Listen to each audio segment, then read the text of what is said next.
হলো 1 বছর থেকে শুরু করে 100 বছর পর্যন্ত। আর এরা সবাই মিলে কম্পিট করছে $2.5 লাখ জন্য।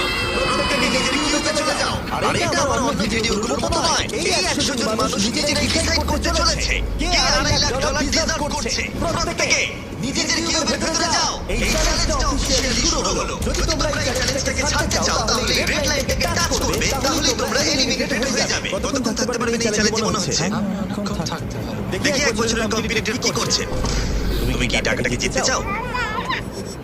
ঠিক আছে, ট্যাবলেট নিয়ে মজা করো। এই যে লাইনটা দেখছেন এটা শেষ পর্যন্ত টিকে থাকবে। আমি 48 দারুণ লাগছে। এটা শুরু থেকে পরিষ্কার ছিল যে মাঝবয়সীরাই ছিল সবথেকে বেশি ফোকাস আর ডিটারমিন্ড, কিন্তু সেটা অবশ্য সবাই ছিল না। বাইরে পাদরে তুমি কি হেরে যাবে? ওকে, তাহলে 2 বছর এলিমিনেট হয়ে গেল। যেমনটা ভেবেছিলাম সবার প্রথমে বাচ্চাটাই বেরিয়ে গেল। তোমার এখানে ভালো লেগেছে? ও যখন বলতে পারবে তখন জিজ্ঞাসা করবো। আর কিছু বয়স্ক মানুষ আমি বেরোনোর জন্য প্রস্তুত। ঠিক আছে। আর